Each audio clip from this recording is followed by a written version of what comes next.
Brahmacharya, Grihastha, Vanaprastha, Sannyasashrama. A student life, a family life, a life after family, and then the last phase of life, which is the sannyasa. So these are the four varnas or the four stages of life. That's what we're going to be discussing about. I'm Harsha Nagraj. Welcome to Harsha Yoga. See, all of us undergo or go through the process of different stages where we lead a different role in our life itself. This is what we call as varnas.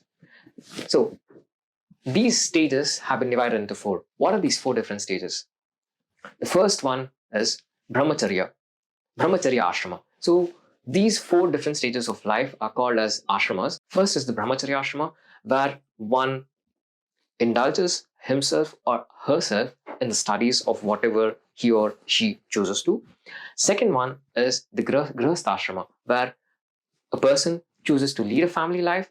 Third one is vanaprastha, where after leading a family life, after undergoing all the ups and downs that the person usually undergoes, when he or she leads a family life, they retire themselves from the family life and go and lead a peaceful time under a sage in the forest. That's what we call as vanaprastha ashrama.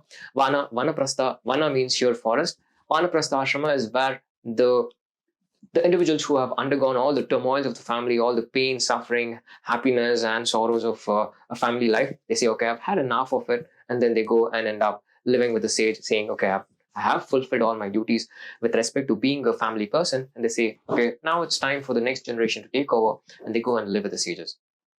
And after this comes the fourth stage, which is the sannyasa ashrama. Once they live with the sage, they do all those things that are needed for them to prepare themselves to become a monk or a sannyasi or a sannyasini, and then they become a sannyasi, then they become a monk. These are the four different stages that each one of us go through.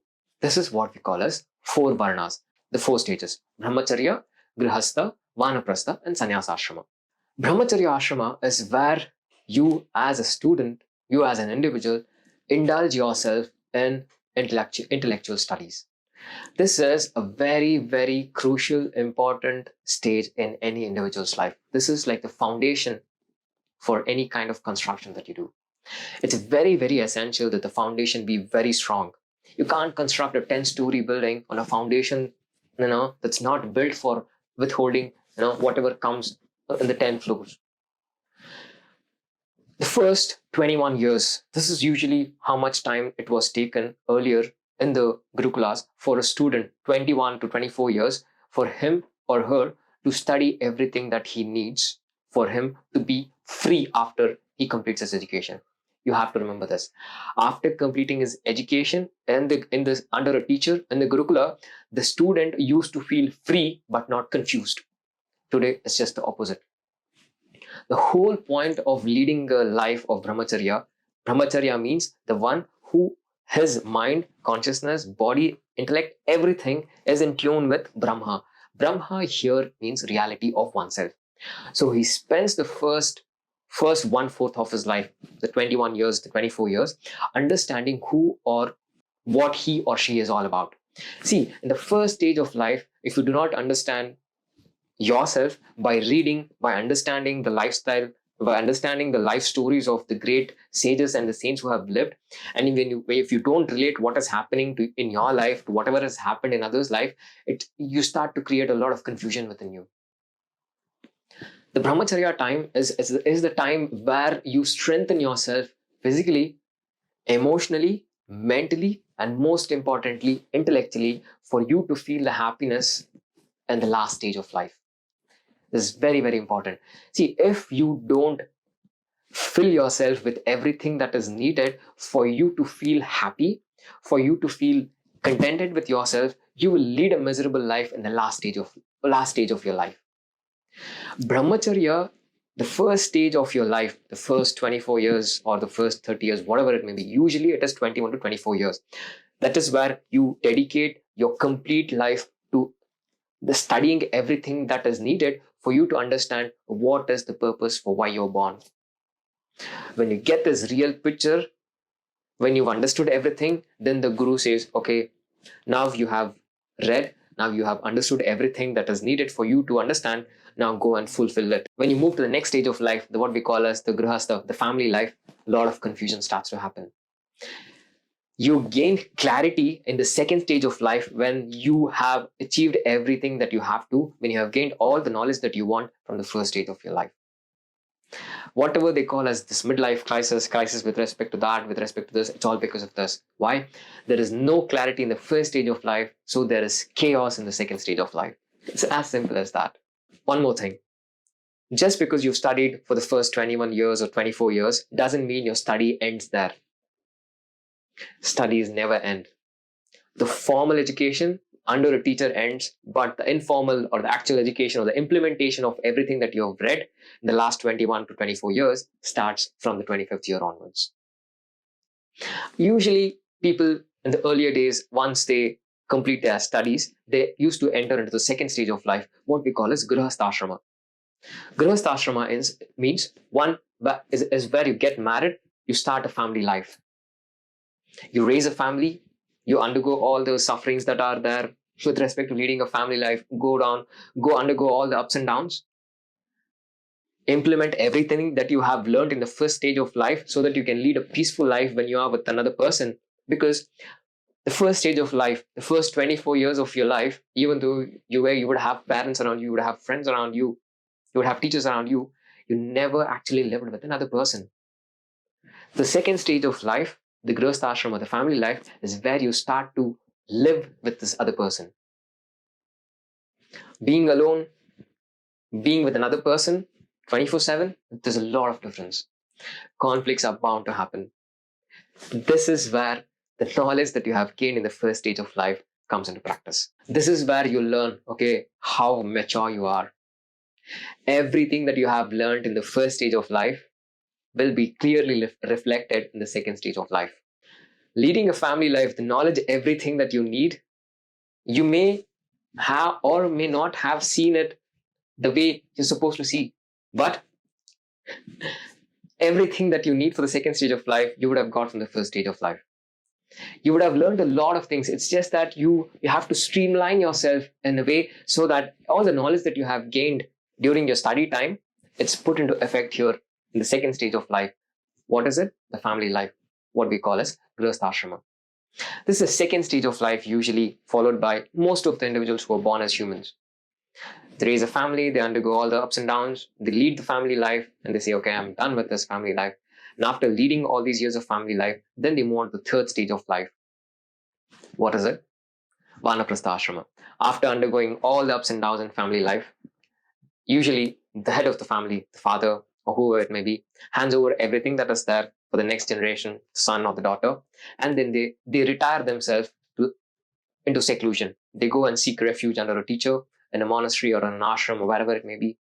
They start to lead a peaceful life, and they use all the time and energy that they have to contemplate and turn inwards so that they so that they understand at least now as to who it is they are on the inside. See, for many individuals, it's not possible for them to jump from brahmacharya, that's the study stage of life, directly into vanaprastha. They have to go through this family stage of life. For some, it's not essential at all. Directly after the study stage, they directly go to sannyasa. They jump directly from the first step to the fourth step. But for a lot of individuals, they have to go step by step. There are some individuals take for example a ladder itself. For some individuals, they have to go one step at a time. For some, they jump one and they go directly to the second. Some, they directly from the first rung of the ladder, they jump to the fourth rung of the ladder. It all depends on the individual. See and understand what kind of individual you are. So once you've led this family lifestyle, you'd say, okay, I'm done with it. I'm done with this stage of life. What will you do? You hand over everything. You say, okay, my responsibilities are done. I've raised kids. I've looked after everything. I've done my part as a parent. You leave everything. Then you go and seek refuge. This is when most of the individuals actually start to think, what is the purpose of life is? This is one mistake, that can't be undone. Because it's very difficult for them to balance. It's very difficult for them to manage time when they're leading a family life and they don't allot the time that is needed for them to turn inwards, as a result of which they complete that part of life, leave it, and then they go to the next stage of life. There is no hard and fast rule, or there is no such thing as guilt with respect to this. And you shouldn't feel guilt with respect to this. You have done your part, forget it, move ahead in life. You educated your kids, you've given them everything that they want, you've made all the things that are needed for them to live. That's it. You've done more than enough. It's time for you to turn inwards and actually understand, okay, what is it that I am? For every individual who's born as human, this is very, very essential. If you don't fulfill this, you end up dying with a big question mark in your head. Why would you want to do this? Don't you think it's nice for you to understand, okay, who I am, why I am born, for what reason I am born? Don't you want to fulfill it? You've done everything that is needed for you to do as a person, as a responsible person, as branded by the society or branded by the people around you. You've completed everything. Now it's time for you to answer your inner calling. Start pursuing your inward journey. That's when you turn towards those people who have understood the reality of what life is, and you start learning from them. Imagine if you had done this earlier in the family life itself, how peaceful your life would have been. I'm 100% sure each and every one of you could have taken out 1 or 2 hours in a day and devote that time just to understanding who you are. Instead, what do? You keep pushing yourself, saying no to yourself, even though you have time. See, if you have time to spend on social media, if you have time to scroll, I'm 100% sure you have time to sit and meditate and then sit and actually understand who or what you are. This concept of saying, I don't have the time, why? Because I have the responsibilities, doesn't make any sense. It's just that you are very bad in managing time. You're very bad in delegating things. You're very bad in distributing the responsibilities. Hence, you are wherever you are. Accept this first. Once you accept this, it becomes much easier. So once you've led the family life, then you say, okay, I'm done with the family stage of life. It's time for me to turn inwards. That's when you go to the next stage of life, what we call as Vanaprastha Ashrama. The third stage of a human life. You start learning from a sage, you start learning from a teacher or a monk. You start understanding the realities of life, you start understanding the reality of your own self. You make peace with yourself. The study goes on for a couple of years. Usually 12 years is the specified time for anyone to move to the next stage of life, which is becoming a sannyasi, becoming a monk. For anyone to move from a normal lifestyle to a stage where he or she can be initiated to become a monk, it's usually 12 years. So the teacher spends time with the disciple spends time with the teacher. They understand one another, they understand themselves, and then usually after 12 years, if the teacher feels he or she is fit enough, they are initiated into the path of sannyasa. And that's when they go to the fourth stage of life, which is sannyasa ashrama. They become a monk where they completely discard their earlier identity with respect to the body, with respect to the name, with respect to everything they were, and they start a new life. This is what sannyasa ashrama is all about. They actually even perform death ceremony for who they were in their earlier life, just before taking the vow of sannyasa. They do shraddha to themselves. They really do. This is how you take up sannyasa. This is how you become a monk. And if you heard anyone who has turned into a civilian after becoming a monk, it's a joke. It's really a joke. Because it doesn't make any sense at all. But again, it's their view of life. We can't enforce anything to anyone. We can't say, okay, this is right and this is wrong, and this person has absolutely no idea what he or she is doing. It's completely another topic of discussion, which will be dealt later. Let's just focus on what we are discussing right now. So sannyasa ashrama, you enter the last stage of life, sannyasa, where you're completely disengaged and disconnected from anything external with respect to material world. All the time energy you sit, contemplate on that higher energy, which makes you feel alive. And then you try to become one with that energy from where you came. All of us came from a source. We lost our way. We took a different road. We lost our way. We found another way. We found a person who could guide us. And then he guided us. for months and years together. Then he took us to the path, and then he made us stand in front of the gate where all you have to do is just open it, and there you have the destiny. There you have the destination.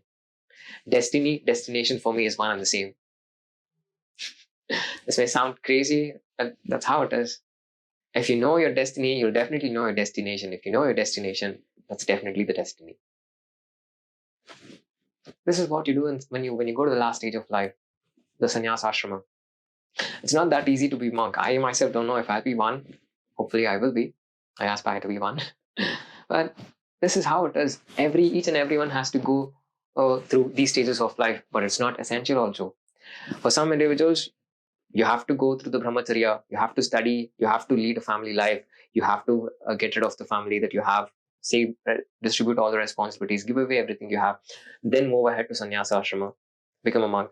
For some, directly after the studies, they jump to become a sannyasi, a monk.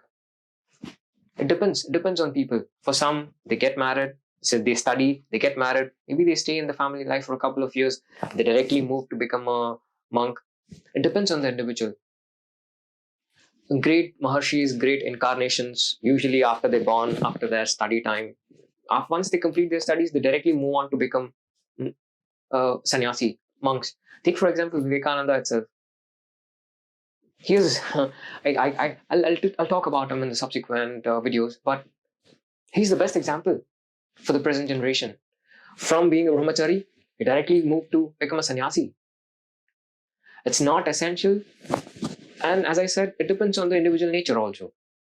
Who you are, if it is there in your life, if you have this urge of wanting to be with another person, then definitely you have to get married. Lead a family life, have a family, then go to the next stage of life. If you have zero inclination towards the other person, there's absolutely no interest at all, forget about everything. Directly jump from brahmacharya to sannyasa ashrama. Understand what your nature is. That is very, very essential.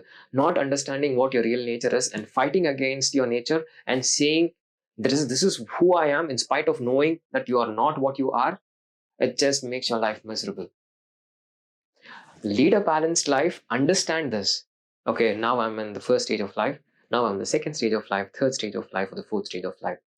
Or I'm a kind of person who can directly jump from the first stage to the last stage. Understand yourself. Learn yourself. Don't learn the books, learn yourself.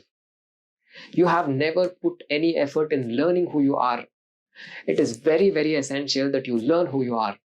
Since you don't invest time and energy in learning who you are, you end up spending time and energy in learning who others are. What do you expect from this? You expect growth? That's not going to happen.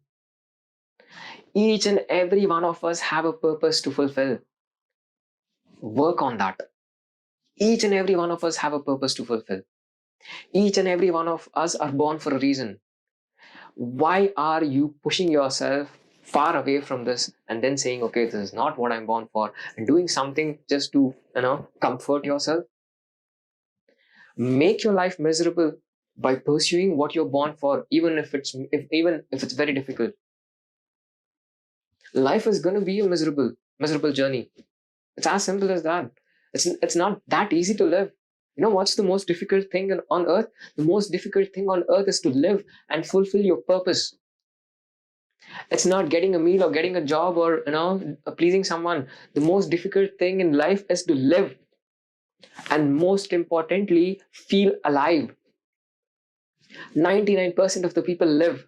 1% of the people feel alive. Why? Because they fulfill the very purpose for why they're born, for what they're born for. Fulfill this. Kindle this inner person within you. Tickle this inner person within you. Connect with him. Say hi to him. Cherish these qualities that you have and see the magic unfold. And once you've understood this, you will be in harmony with respect to wherever you are in your life right now. You'll understand, okay, this is the stage of life which I have to lead in order for me to go to the next stage of life. Because if you don't complete everything that needs to be done now, It'll just be carried forward. With this understanding, there's going to be a lot of meaning, there's going to be a lot of purpose you will derive in your life. I hope this was informative. Let me know how you felt in the comments below, and don't forget to hit the subscribe button and the thumb icon. Don't forget to like the video, to share it among those interested. I look forward to seeing you in the next one.